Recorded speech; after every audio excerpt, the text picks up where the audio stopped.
The 70s were an interesting time in American luxury car history, and in the mid and late 1970s, both Cadillac and Lincoln introduced range topping automobiles that were smaller than their other offerings. For Cadillac, it was the Seville, which was introduced for the 1976 model year and rode atop a 114.3-inch wheelbase, compared to the DeVille and the Calais that rode atop a 130-inch wheelbase, and the Eldorado that rode atop a 126.3-inch wheelbase. The Seville was effectively based upon the Chevy Nova's X platform, but so much was different between the Nova and the Seville that the Seville's chassis got a new designation, the K platform. In part, this was because the wheelbase had changed and was increased by 3 inches to accommodate more rear passenger legroom. But the Seville also employed a number of novel techniques to help isolate the driver from the road, and techniques that the Nova just didn't employ. This made the car relatively successful when it came to a good ride and handling balance, despite its humble beginnings. The Seville was a runaway success, and in the 1976 model year, Cadillac sold 43,772 of these vehicles. This first-generation Seville, which would continue through the 1979 model year, actually had its best year in 1978, where it sold almost 57,000 vehicles. This was quite an achievement for a car whose base price in 1976 was about $12,500, and by the end of the run, it was $16,200. Clearly, Lincoln wanted a piece of this pie, since the Seville not only was priced very high, but also was highly profitable, given it shared many components with the underlying Nova. And as I mentioned, it did so successfully. Customers generally reviewed their Sevilles very favorably.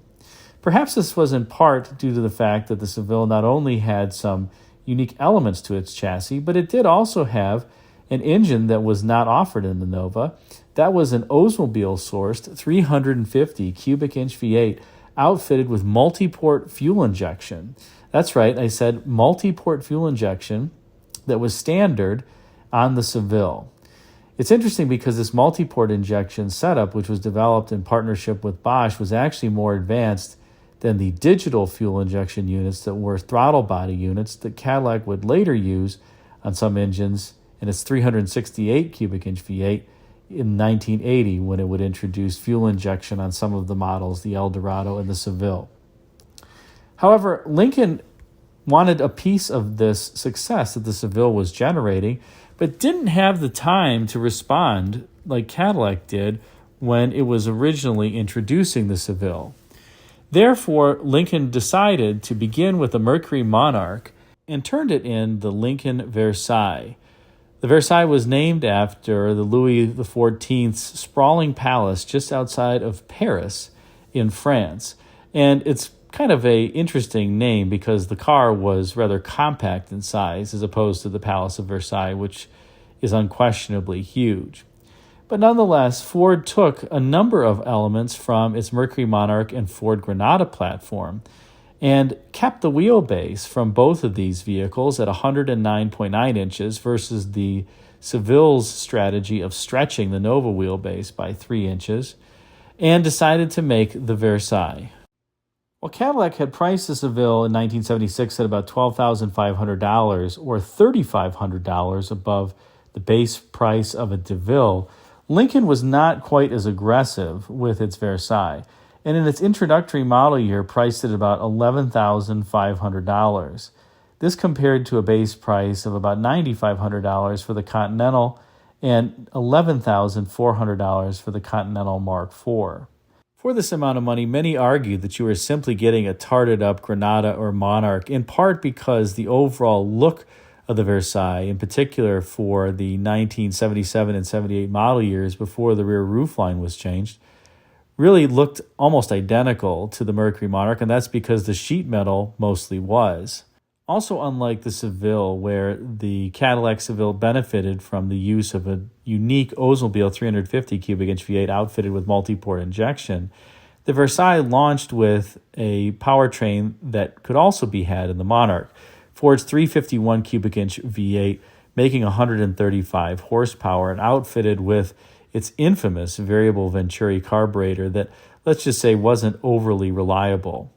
The Versailles would later be powered by a 302 cubic inch V8 when the 351 was phased out in 1978.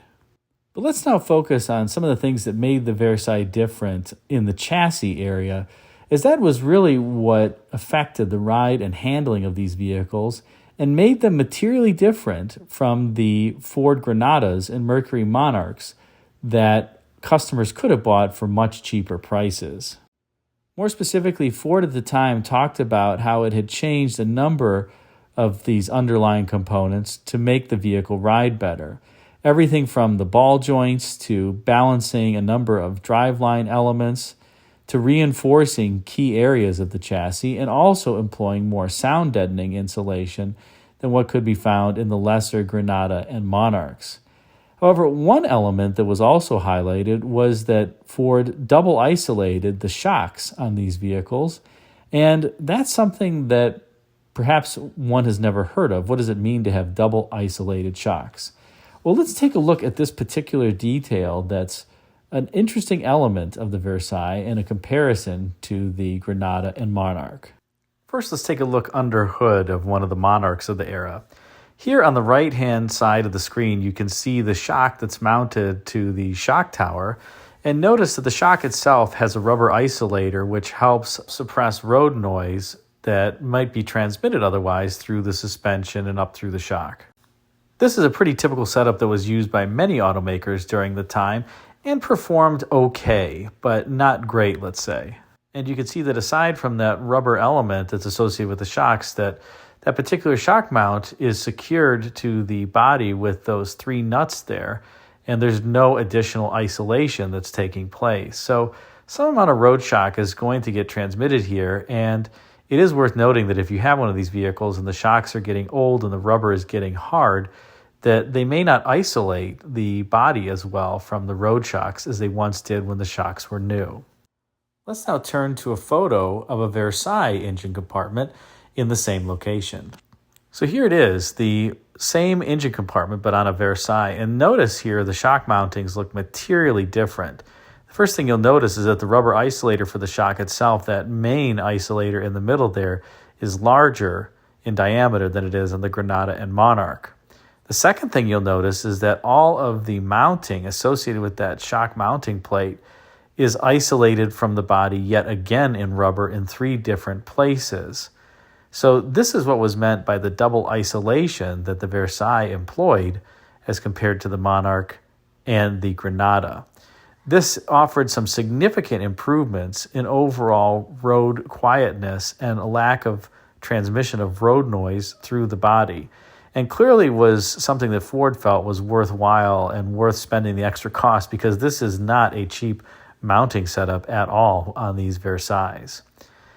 Also notice that you get the GM Harrison air conditioning compressor, the A6 compressor on the Versailles, which Lincoln had started going to in 1972, and other Fords started using around the mid-1970s because it had more cooling capacity than the typical 2-piston compressor that Ford was using.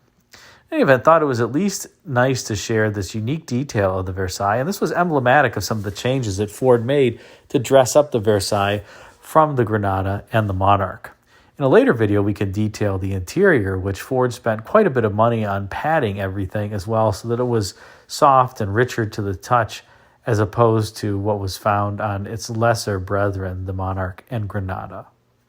In any case, hope you enjoyed this brief description of some differences between the Versailles and the Granada and Monarch. If you did, be sure to like, comment, and subscribe, and check out the video thumbnails at bottom left and right for some suggestions for you.